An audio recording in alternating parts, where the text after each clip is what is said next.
Everyone called her the Ship of Dreams. She was more than just a ship. She was a floating monument to human progress, a testament to the victory of industry over nature. She was so strong, so massive, and so perfectly engineered that her creators uttered that famous, arrogant phrase, "God himself could not sink this ship." In 1912, the world looked upon this marvel of technology, the Titanic. But the story you are about to hear today is not the story of steel or engines. This is the story of hubris. It is a story of class warfare, of quiet betrayal, and of how 1,500 souls froze in the ice-cold waters of the Atlantic, all in the span of 2 hours and 40 minutes. This is the human tragedy of history's coldest night. Our main character is not one person, but the ship itself. She was a perfect microcosm of the world in 1912. On the upper decks, in first class, were the wealthiest men in the world, the Astors, the Guggenheims, the masters of the universe. For them, the Titanic was nothing less than their floating palace, a world of gold-plated faucets, massive gymnasiums, and Parisian cafes. They represented a class that believed itself untouchable, and far below them, locked away in the steerage decks, was third class. Thousands of Irish, Scandinavian, and Italian immigrants journeying to America to build a new life.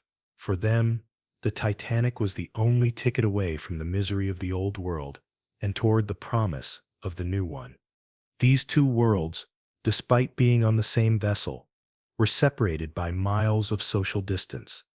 And then there were the men in charge. Captain Edward Smith, the most respected Commodore of the White Star Line. This was his final voyage. He was set to retire after 40 years of perfect, unblemished service. The Titanic was his coronation. And on board, silently, was the story's antagonist, J. Bruce Ismay, the managing director of the White Star Line, the ship's owner. Ismay had a goal. He didn't just want the Titanic to be the biggest ship. He wanted her to be the fastest. He wanted to arrive in New York ahead of schedule, to grab the headlines. This was a voyage intended not as a tragedy, but as a triumph. The story begins in Southampton, England, April 10th, 1912. The ship, departing the harbor, looked like a miracle. Her massive funnels blocked out the sky. The crowds cheered. The passengers in third class danced on their small deck, while the first-class passengers sipped champagne in their private lounges. The first 4 days were a dream. The ocean was abnormally calm, like a sheet of glass. The luxury was unmatched. The weather was clear. But in the wireless room, the first whispers of the future were already accumulating. Warnings were coming in, again and again, from other ships. Iceberg, large field of ice. Proceed with caution. Captain Smith received these messages, but he was steering a ship they called unsinkable. And more importantly, his boss, J. Bruce Ismay, wanted the speed record. He was pleased with their progress. Captain Smith made the final, fatal decision of his career. He ignored the warnings. He did not slow down. The Titanic sailed, full speed ahead, into the moonless, star-bright darkness of that Sunday night, April 14th. But they did not know that fate had already calved a mountain from Greenland, that Iceberg had been drifting for months, waiting directly in their path. This was not going to be an accident. This was an appointment. That night, as the orchestra played in the first-class lounge, as the third-class passengers held a joyful dance, the lookouts, high in the crow's nest, saw it. It was too late. Iceberg, right ahead. The ship turned. It tried to avoid the mountain of ice, but it was too big and moving too fast. There was no massive crash. Survivors described it only as a slight, sickening shudder, a grinding sound. Most passengers didn't even wake up. But below the waterline, the iceberg had delivered its fatal wound. The ship stopped. The engines went silent.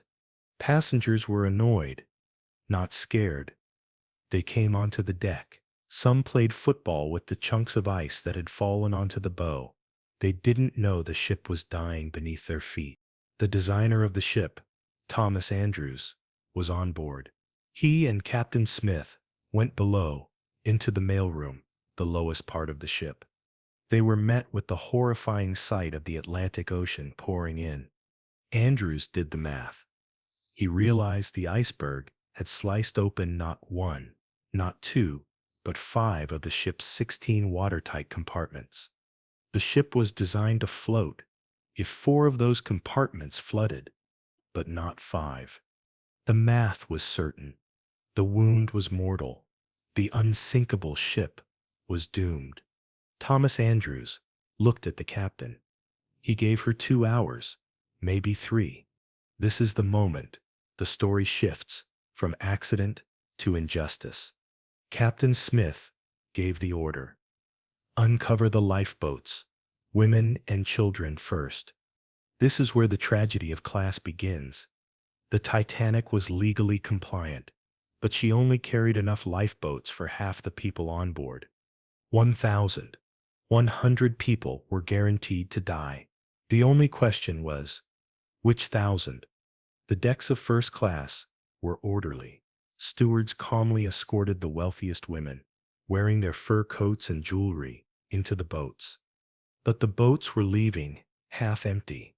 The crew, panicked and disorganized, was lowering boats designed for 65 people with only 20 or 30 people inside. They were afraid the boats would buckle. And far below, in the steerage, the third-class passengers, the immigrants, began to realize something was wrong. This was the ultimate betrayal. This was the contempt. As the first-class passengers boarded lifeboats, the stewards locked the gates. The iron barriers that separated third class from the upper decks were kept locked. Stewards, following orders, held back the hundreds of desperate immigrant families. They were physically prevented from even reaching the boat deck. They were told to wait. They were trapped below the waterline, while the lifeboats above them left half full. The heroes emerged. The band. They gathered on the deck and began to play bright, cheerful music to keep the passengers calm while the ship went down. They knew there were no boats left for them. They played until the water covered their feet. They died as heroes. Captain Smith went to the bridge, accepting his fate. Thomas Andrews, the designer, was last seen staring at a painting in the first-class lounge he had designed, waiting for the end. But not all the men of first class were heroes. J. Bruce Ismay, the owner of the White Star Line, the man who had pushed for the speed, who ignored the warnings, the man responsible for the sinking, he saw the crew loading one of the last collapsible lifeboats, while other men stood aside, honoring the women and children. Rule. Ismay looked around, saw no one watching, and he stepped into the lifeboat. He saved himself, while hundreds of men and hundreds of women and children, still trapped in third class, were left behind to freeze. The ship's final plunge began. The lights which had burned brightly all night finally flickered and went black. The massive stern rose vertically into the air, a 900-foot monument to human arrogance, and hung there for a moment against the stars. Then she broke in two and plunged into the freezing abyss. 1,500 people were thrown into water that was below freezing. The sound was what survivors remembered. The sound of 1,000 people screaming, crying, and begging for help in the darkness. A sound that lasted for 20 minutes, and then silence. The lifeboats, including the one carrying Bruce Ismay, rowed away, afraid to go back, terrified that the drowning would swamp their half-empty boats. The rescue ship, the Carpathia, arrived 2 hours too late. All they found was a graveyard of ice, and the 705 survivors floating in the lifeboats. When the sun rose, the reality was clear. The unsinkable ship was gone. The aftermath was not just grief, it was rage. When the list of survivors was published, the statistics revealed the horrifying truth. This was not just a tragedy. This was a class-based massacre. The inquiries in New York and London demanded answers. Why did the ship sink? It sank because the warnings were ignored. It sank because the lookouts had no binoculars. It sank because the ship was going too fast in an ice field.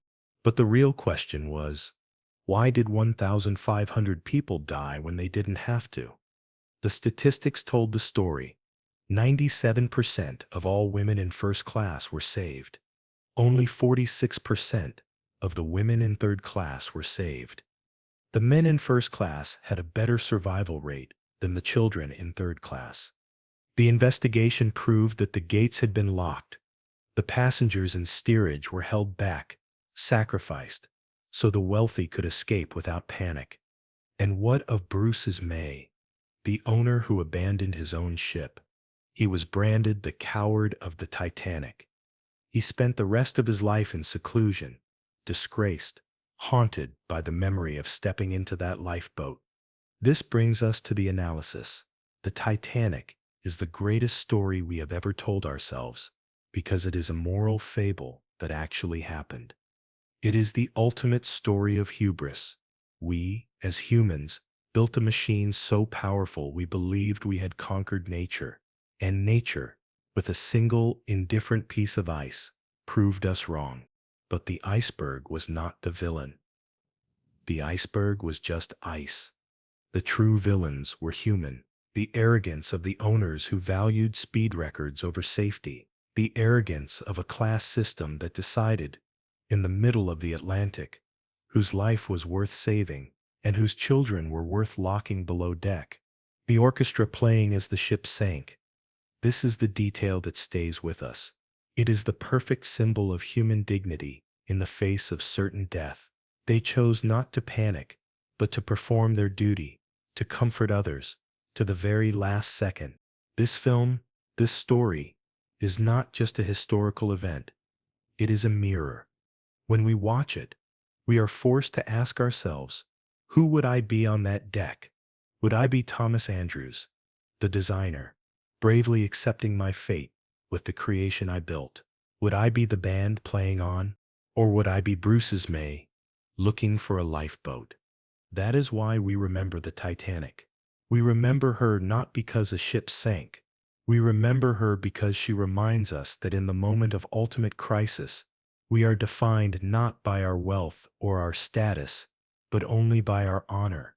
The ship, the unsinkable ship, was sunk by human arrogance, long before the iceberg ever touched her hull.